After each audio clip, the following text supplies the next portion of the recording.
Hey there. Welcome back to another of my conversations with no one, where I attempt to share what it's like to exist in a certain state of non-duality. These aren't to discuss the philosophies or beliefs or intellectual understandings or teachings of what non-duality is or isn't. That's simply to share what I believe is an experience I'm having of interacting with this world in a certain state of non-duality. So today I want to share another, what I consider a consequence of non-duality, and that's the relationship with death. This is an appropriate place to share those thoughts, and an appropriate day being October 31st. One of the most profound changes that occurred after I began experiencing this state of non-duality was my relationship with death. And the reason why it was so profound wasn't so much because of how it changed my experience of living, although accepting that death is not only a natural part of life, but something that makes life the miracle that it is, liberated me in more ways than I probably even realize. But the most profound part, for me anyway, was the realization over time of just how much it set me apart from the rest of our dualistic society. Our collective fear of death runs deep in our biology and our culture, so deep that to no longer be affected by it on an emotional level makes it really difficult for others to relate to you. When death occurs in your immediate circle, a person who doesn't react the right way or make the acceptable noises will be, judged as heartless, soulless, sociopathic. It leads to being ostracized from any group that relies on each other for sympathy and empathy and support. Also, a lack of appropriate emotional response can easily cause others to feel hurt, angry, or personally attacked, because they not only identify with their grief, but create and believe in this whole additional story that the amount of their pain is equal to how much love they felt towards the person who's passed. And it's just natural to project this story onto others as well. But in the state I'm experiencing now, perceiving life and death as nothing more than stories. Stories that can be beautiful, frightening, inspiring, sad if we want them to be. But the one thing all stories have is beginning, middle, and end.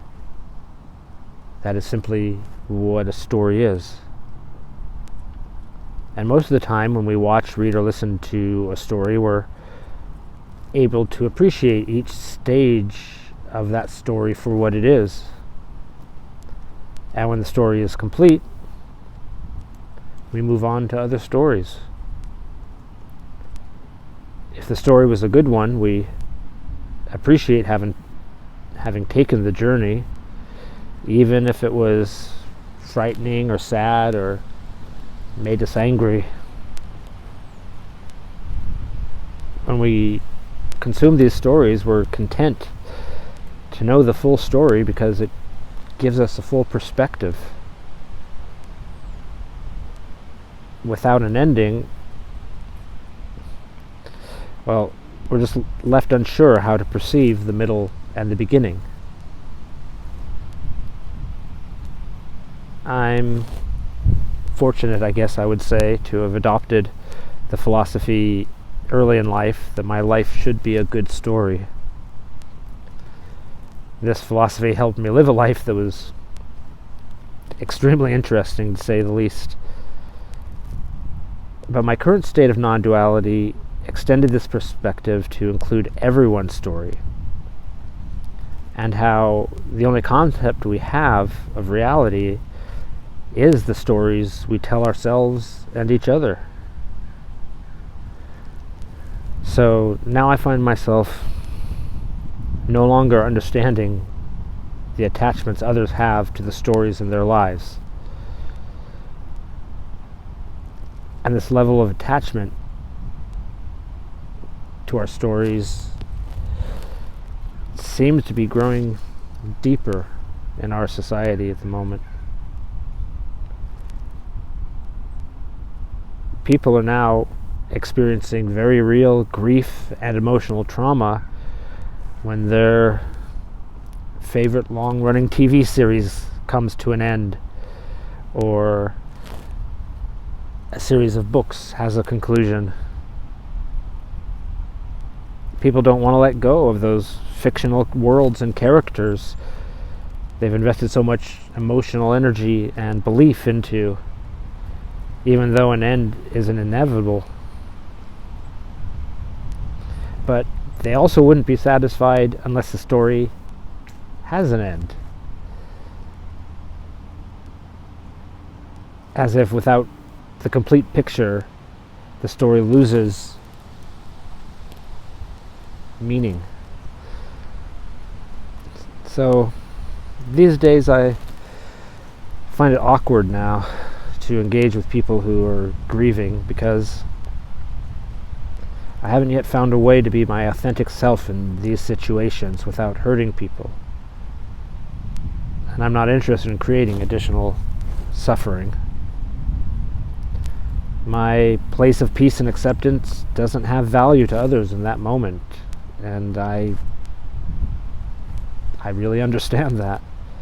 But I also can't pretend to feel things that I don't authentically feel. I do feel love and compassion for those who are grieving,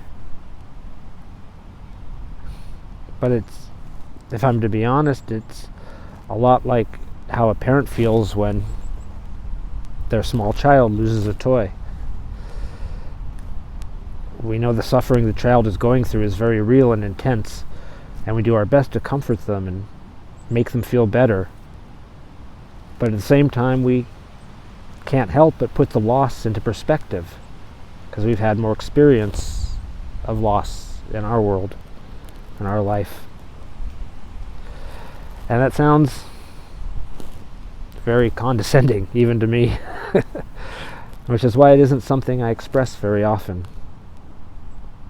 It's not necessary for me to express it, because it's not necessary for me that they understand me. I am more interested in understanding them.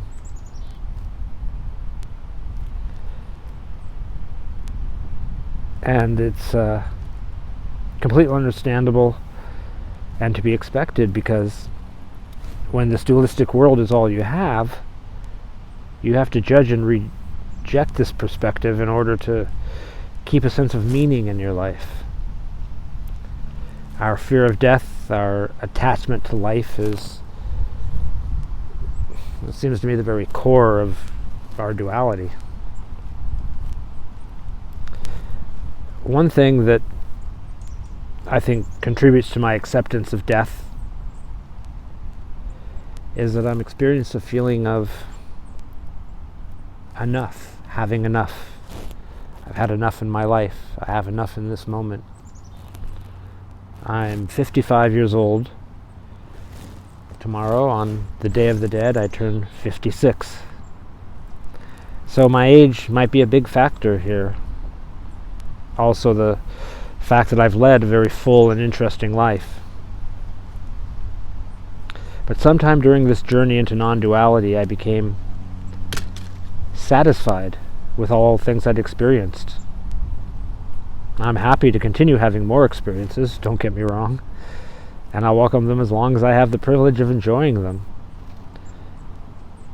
But I no longer need to have more in order to feel complete. This feeling of enough is also accompanied by a lack of expectations. Since I expect nothing, everything that happens is interesting and appreciated. Even things that others consider to be bad. And everything that brings me happiness is like the cherry on top of a sundae. Something wonderful on top of something already wonderful. I'm sure one day I'll find a way to share my authentic self to those who are grieving, and hopefully find a way to share it in a way that brings comfort and a little peace to those I love who suffer from these losses so deeply. I'll keep working on it, and sitting with my feelings of discomfort whenever they occur, and try to sit with them without trying to avoid or dismiss them. I found that if I do this long enough, something eventually shifts inside me, and I evolve a little bit more. And I think that's about all I have to say about that today. Thanks for joining me here in this beautiful, if slightly macabre to some people setting, this piece of history. I hope you have a great day. Thanks.